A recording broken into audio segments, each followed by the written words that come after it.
नमो नमः बच्चों, मैं हेमा धूत एक बार फिर से आप सभी का स्वागत करती हूँ हमारे संस्कृत के इस क्लास में। आज हम करने जा रहे हैं हमारे 8वीं कक्षा का संस्कृत विषय से व्याकरण भाग का पाठ शब्द रूपाणी, और इसका यह हमारा आखिरी सेशन है। इस चैप्टर का व्याकरण का इसका आखिरी सेशन है। इसके पहले के सेशंस में हमने अब तक अकारांत, आकारांत, ईकारांत, स्त्रीलिंग, पुल्लिंग, नपुंसकलिंग शब्द, ये सारे शब्द हमने किए। इन शब्दों के विभक्ति के अनुसार, वचन के अनुसार शब्दों में जो परिवर्तन आते हैं, जो शब्द बनते हैं, उन शब्दों के रूप हमने टेबुलर फॉर्म में किए।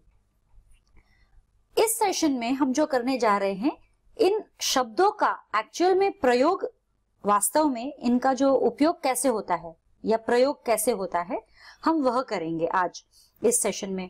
तो मैंने कुछ शब्द लिए हैं, उन शब्दों को मैंने वाक्यों में प्रयोग किया है। वाक्य में अभी शब्द तो हमने बना लिए, ठीक है, एक वचन, द्विवचन या बहुवचन में, या प्रथमा विभक्ति, द्वितीय, तृतीय, चतुर्थी, पंचमी, जो भी विभक्ति का हमने शब्द बना लिया, लेकिन उसको वाक्य में कैसे हम डालेंगे। वाक्य में हमारे पास सर्वनाम या नाम जो भी है वो होता ही है, तो उस सर्वनाम नाम के हिसाब से हमारे कैसे शब्द रूप अपना बदलते हैं, तो वो हम यहाँ इस सेशन में आज देखेंगे। हम बढ़ते हैं हमारे पहले स्लाइड की तरफ। शब्द रूपों व सर्वनाम रूपों का प्रायोगिक ज्ञान। यहाँ पर शब्द रूप और सर्वनाम रूप, इनका प्रायोगिक ज्ञान। इससे पहले मैं आपको एक होमवर्क देना चाहूंगी। ये सेशन करने से पहले आपका होमवर्क ये होना चाहिए कि इसके पहले के 3 सेशंस के जितने भी रूप हमने किए हैं, उन सब के विभक्ति और वचन के अनुसार आपके पास लिखित रूप में अगर ये हो जाए रहे, तो आपको, यदि आपको ज्ञात नहीं रहता है तो लिखित रूप में आप अपने सामने रखकर इसे देख सकते हैं, तो आपको इसकी जानकारी मिल जाएगी। हम शब्द रूप जो लेंगे आज, पितृ, कर्तृ, मति, गति, नदी, भगिनी, वारी तथा मधु, इन शब्दों के रूप हम देखेंगे। पहला जो है पितृ के रूपों का प्रयोग, यानी पितृ जो है हम किस तरह से इनके रूपों का प्रयोग करते हैं।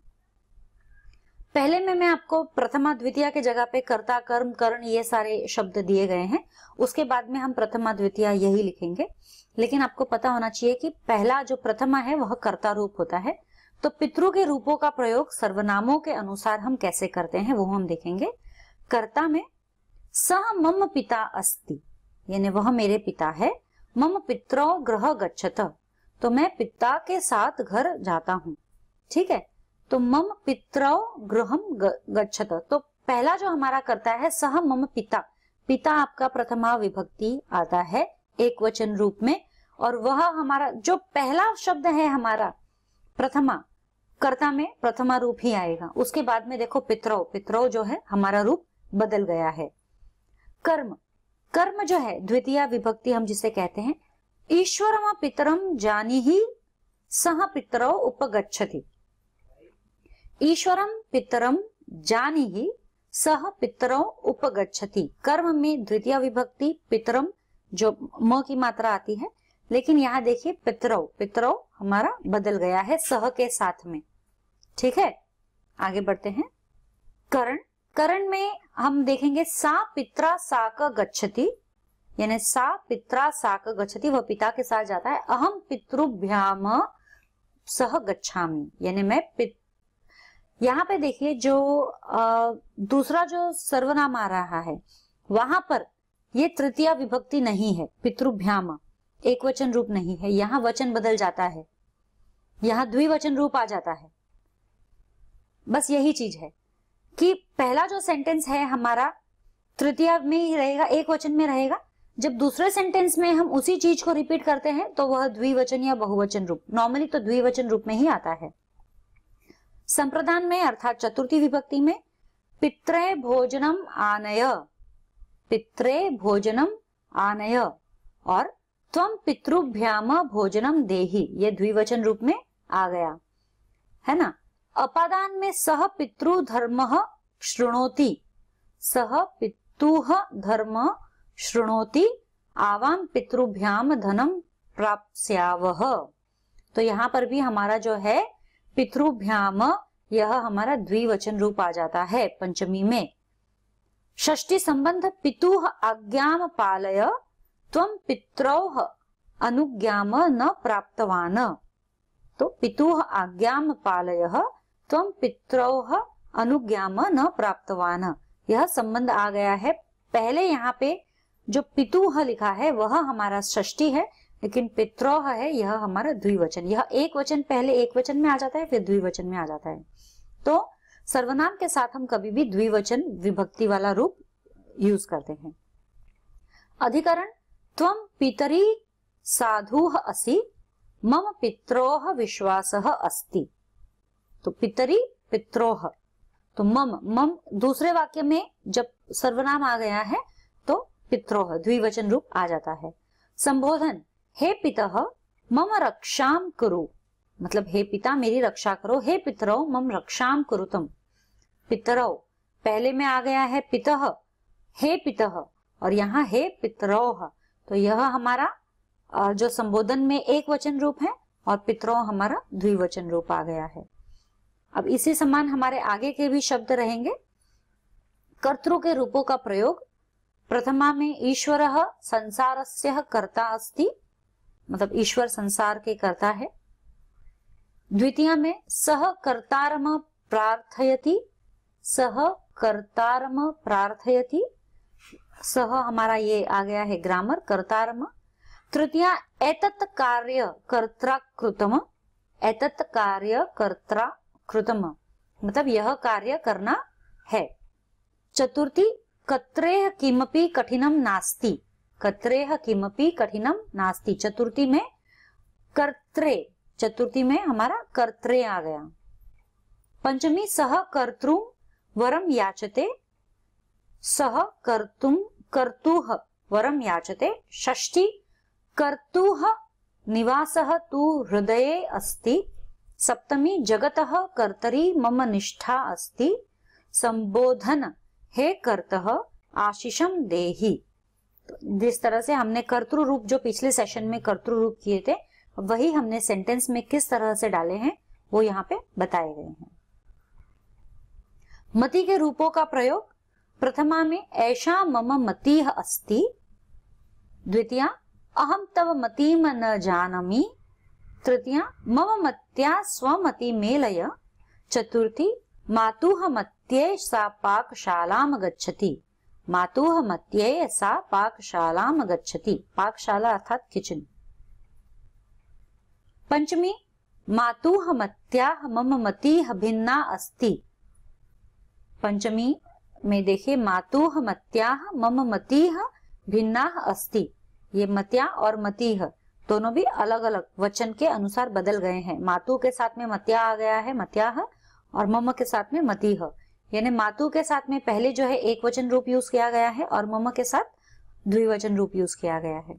षष्ठी में तस्य मत्याः कः उपयोगः अस्ति। सप्तमी मम मत्याम सह मूर्खः अस्ति। एंड संबोधनम हे मते त्वं सदा मम सहाया असि। गति के रूपों का प्रयोग हम देखते हैं अभी। प्रथमा रथस्य गतिः तीव्राः अस्ति, तीव्रा अस्ति, गतिः प्रथमा में। द्वितीया यानस्य गतिं पश्य। तृतीया सह तीव्र गत्या यान चालयति, गत्या यहाँ पर आ गया, यानम चालयति।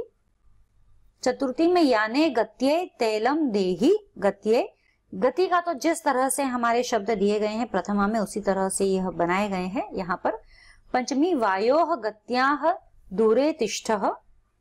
षष्ठी अहम तव गतेः प्रशंसा करोमि। सप्तमी मम तु गत्याम विश्वासः अस्ति। संबोधन हे गते माम प्रगति पथम नय। नदी के रूपों का प्रयोग, प्रथमा में इयं गंगा नदी अस्ति, गंगा नदी अस्ति। द्वितीया त्वं नदीं गत्वा स्नानं कुरु। तृतीया नद्या वातावरणं शीतलं भवति। चतुर्थी नद्ये अर्ध्ययम् अपर्य। पंचमी नद्याः जलं लभन्ते जनाः। षष्ठी सरस्वत्याः नद्याः जलं मधुरम् अस्ति। नद्याः फिर से पंचमी षष्ठी सेम है। सप्तमी अहम नद्याम स्नानं करिष्यामि। एंड संबोधन हे नदी त्वं पवित्र असि। भगिनी के रूपों का प्रयोग, प्रथमा में रमा मम भगिनी अस्ति, द्वितीया सा भगिनीं पश्यति, तृतीया भगिन्या सह भ्राता अपि गतः, भगिन्या में आ गया है भगिन्या, चतुर्थी भगिन्ये मिष्ठानम आनय, पंचमी अहम भगिन्याः पाठे पठामि, षष्ठी त्वं भगिन्याः सम्मान कुरु, अधिकरण असौ भगिन्याम साधुः अस्ति, एंड संबोधन हे भगिनी मयि निज कृपा विकिर। वारी के रूपों का प्रयोग हम करेंगे। प्रथमा इदम वारी मधुरम अस्ति, द्वितीया सह स्वादु वारी पिबति, तृतीया सह वारिणा औषधम स्वीकरोति, चतुर्थी सह वारिणे मम गृहम आगतः, पंचमी अहम वारिणः मलं परिहरामि, षष्ठी वारिणः गुणान् वर्णय, सप्तमी वारिणी बहुनी तत्वानि सन्ति, एंड संबोधन हे वारे त्वमेव संसारस्य जीवनम अस्ति। मैं सिर्फ ये रीड आउट कर रही हूं क्योंकि ये वर्ड्स तो हमने ऑलरेडी, इन शब्दों के वर्ड्स हमने विभक्ति अनुसार किए हैं। ये सेंटेंस में किस तरह से सर्वनाम के अनुसार बदलने चाहिए वो हमने देखे हैं।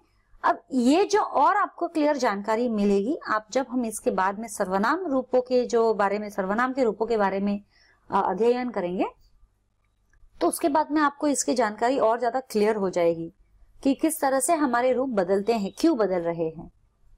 तो मधु के रूपों का प्रयोग हम यहाँ देखते हैं। प्रथमा में इदम शुद्धम मधु अस्ति, द्वितीया त्वं शुद्धम मधु आनय, तृतीया सह मधुना औषधम सेवते, चतुर्थी सह मधुने मित्रं प्रार्थयति, पंचमी त्वं मधुनः मलं वारय, षष्ठी अहम मधुनः गुणानं जानामि, सप्तमी मम मधुनि शुद्धता नासति, संबोधन हे मधु त्वं सर्वगुण संपन्नम अस्ति। So what did we learn today? बच्चों आज हमने क्या सीखा? आज हमने कुछ शब्दों के वाक्यों में प्रयोग किए हैं, उनके विभक्ति और वचन के अनुसार अलग अलग रूपों को वाक्यों में प्रयोग इनका किया है, और 7 से 8 शब्द हमने कुछ वाक्यों में प्रयोग किए हैं, जिसमें से मधु, वारी, भगिनी, मति, ये शब्द, कुछ शब्द हमने यहाँ पे सभी प्रथमा, द्वितीय, तृतीया, चतुर्थी, पंचमी, षष्ठी, सप्तमी, संबोधन, इनको वाक्यों में प्रयोग किया है। पितृ, स्पेशली पितृ में किस तरह से पहले सेंटेंस में हमारा एक वचन प्रथमा विभक्ति आता है और दूसरे सेंटेंस में द्विवचन प्रथमा विभक्ति हमारा आ जाता है, किस तरह से सर्वनाम के साथ में हमारे विभक्ति रूप बदल जाते हैं। तो ये हमने इस सेशन में आज किया है। इसकी और अधिक जानकारी और मतलब ये जो कंसेप्ट आपका और ज्यादा क्लियर हो जाएगा इसके बाद वाले चैप्टर के बाद में। तो हम मिलेंगे अगले सेशन में फिर से। तब तक के लिए धन्यवाद। शुभ दिन।